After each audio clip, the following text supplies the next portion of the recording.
5 EDC. All right, I've had this for about 4 years. What I like about it, see right here, let's get in. And you see this part? That's the disc. That's your grinding, you know, basically goes like this and then straight like that. All right. Now, what's nice about this is separated.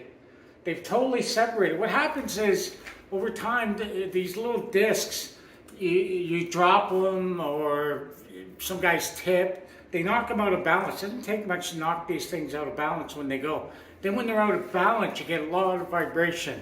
In my case, I had a little nerve damage in my hand because I used so many of them when I was back in, you know, production aircraft days.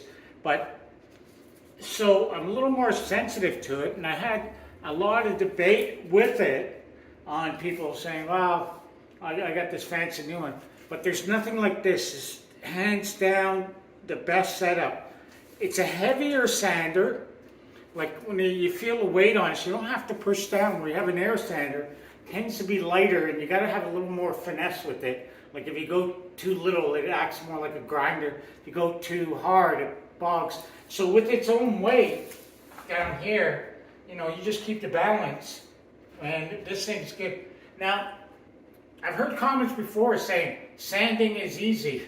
No, it's one of the most difficult things. If you don't do it right, it's a total disaster for your woodwork. And especially with this, with built-ins, like you're starting to see, there's a little different than building furniture. You got to be fast, but you got to make it well. All right, like it don't make it sound like contradiction. Like I can't put, you know, dovetails and things like that hidden, because that's really like I call that the peacock joint. Like look at me, I did a dovetail, but you don't need that, if I'm making sense here. All right. Before I go off on a tangent there. Now I also going to give a review on the 3M. They call it the Centrum. I'll give a link there. Their pad, I was excited about it for the holes, and they said it was good. But I'm going to give a shout down to United Auto Parts. They charge $3.30 to a cabinet shop for these. I bought this many, and it costs like $40. Seriously. I mean, you can get them for $1 on Amazon. So United Auto Parts, you're supposed to supply it. You know, if you look around, this is a cabinet shop. So, you know, come on. What are you doing? Like, you taking advantage of us? You know, I'll be on notice. I won't buy anything from United Auto Parts. And that goes, because I don't trust you. I don't trust how much you got it marked up. All right? So I was stuck today. I'm in a smaller town, so I had nowhere to go. I couldn't wait for Amazon, or I would. I'm going to order a box. I'm going to see how it is today, how this sandpaper holds up, if it's tight. Last thing is, you know, you saw my review. If you haven't on the Makita, take a look. Now I have 3 tools hooked up with it, so I can, you know, switch them pretty fast, you know. And I can leave this like this. And I have my other air sander. It has a hookup. My biscuit joiner has another hookup. So I don't have to go fiddling. So when I come down, I just go like this, in. All right? So this is going to be a 2-for-1 video. This is going to be a review on the Bosch 4 years in, because they're still selling it. And the other thing what's great is you got your tool here. So this only kicks in when it's going. I'm not wearing a mask. And I'm confident with it. This isn't an exotic wood. I'm going to be honest with you. If you've never been working with exotic woods, see if you're allergic. Cut a little bit, smell it, or do whatever. Some people apparently get very bad allergies, and I'd hate to see somebody get into respiratory, or, you know, especially be careful if you have a home workshop with your kids, eh? Why? Just because, you know, you always hear like it's a little more, I don't know, there is a different smell, you know, maybe we're not exposed to it.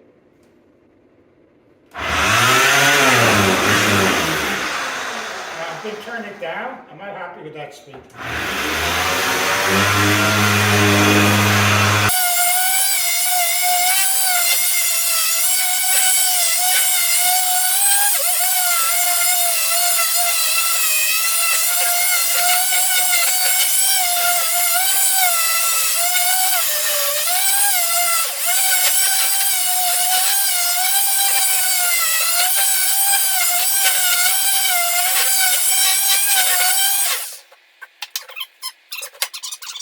The sandpaper after that, I can tell by the feel it's still sharp compared to, it hasn't lost much. That's, I'm just going with the finger test. I mean, am I going to go scientific and maybe get a piece of glass and try to scratch it too? No. Now, because I'm going common sense. A little bit dust here. Around there, a couple of the holes got plugged. That was because I got the 80. Maybe it was the thicker. But other than that, I'd say 90% of all the holes are wide open. So I'm happy with that. I don't see a cloud. And that was kick-ass, I gotta say. Now, the only thing here, what I'd like to do, like this is an 80. I'm gonna finish it with the 120. And I'm gonna leave it at that for the finishing. I can explain later in my finishing and my thoughts. And I'll get in here, but I'm going to have to use a little air sander. I don't know what it'll be like with this.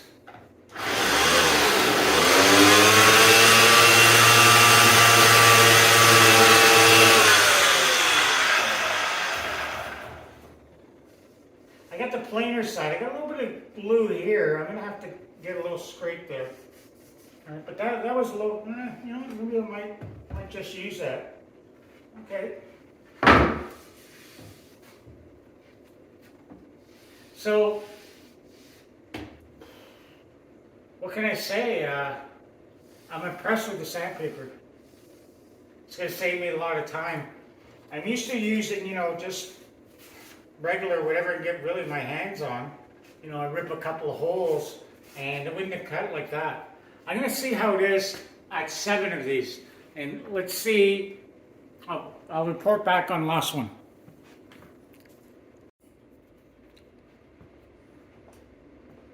Okay, so we've gone through all of this with this one piece of sandpaper.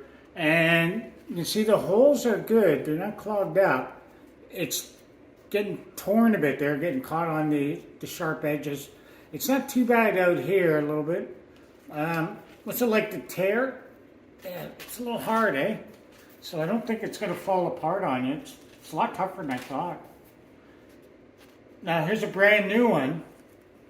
Now we're going back to the field test only because it works. All right, so don't.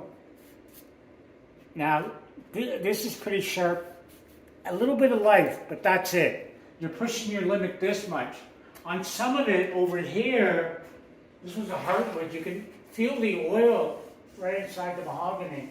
So, what's important too is make sure you have sharp sandpaper that if you have dull, you actually take that oil of the mahogany and rub it back into the wood. So when you come to put a finish on, you got this slick oil surface and you get a lot of problems. I've seen it firsthand. All right, now I'm going to go with the 120 and get these out of the way. The sander's very easy to handle. That's a 3/4 edge, and I had no problem whatsoever. This is your first sander. Get a bigger sander than a small one. Small one you can always get later. All right, so we're finished the 120, and let's take a look at a used and a real.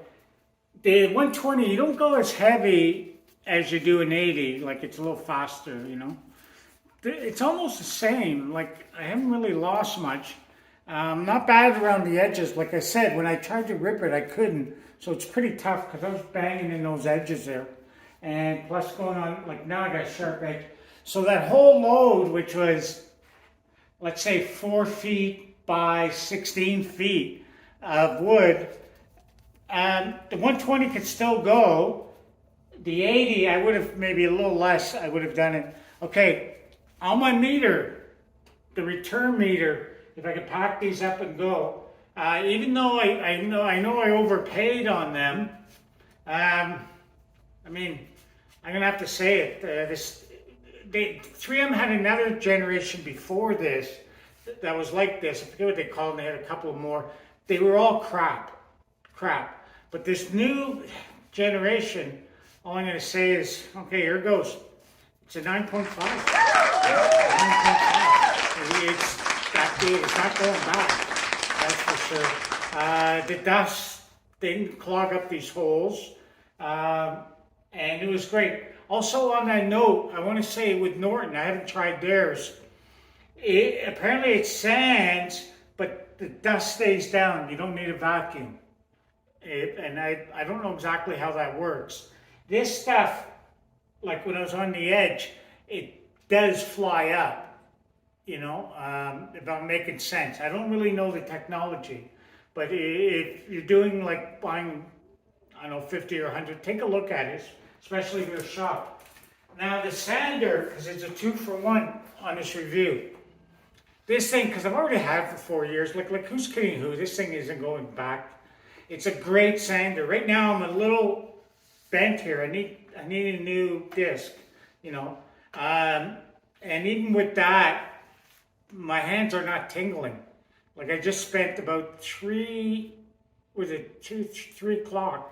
So I've spent about 3 hours sanding all those pieces, and I was really taking my time because I wanted a nice finish. Now that's all ready to assemble. So this sander I love. I mean, I'm gonna give it a 10. And I'm gonna tell you why. None of the other manufacturers have come up with a sensible way to deal with vibration. Like somebody's working in a place and they're finishing within a few short years, couple of years, they got nerve damage. Like right now I do feel a little tingling. That's the motor, and then that's because I am more sensitive. And it doesn't show up on x-rays, or might not show up, but when you have it, you know. And I even went on a couple of forums and I talked about this. People say, well, what are you talking about, Kevin? That's what I'm talking about. And they're the only ones, in my opinion, that have seriously dealt with it. You got to separate the motor from the sander. There's no way around it, all right? So especially if you got a finishing shop and you want to do some refinishing, whatever, this is a great sander. I do have the air sander back there. That's a little light, a little more aggressive. Like this would be hard to hold vertically. I've done it. Like I'd be in a chair and I could handle it. But you won't be disappointed. This can, you can't put a price tag on your health in your whole body in this matter. All right. So subscribe. I'll continue with my reviews. And like I said, I'm always doing the reviews with actual pieces, like work that we're doing. I'm not a tool shop trying to sell you a tool or whatever. I haven't received one offer or 1 cent, so I have no sponsors. And so please, my only sponsorship are you guys. Please subscribe. Thank you.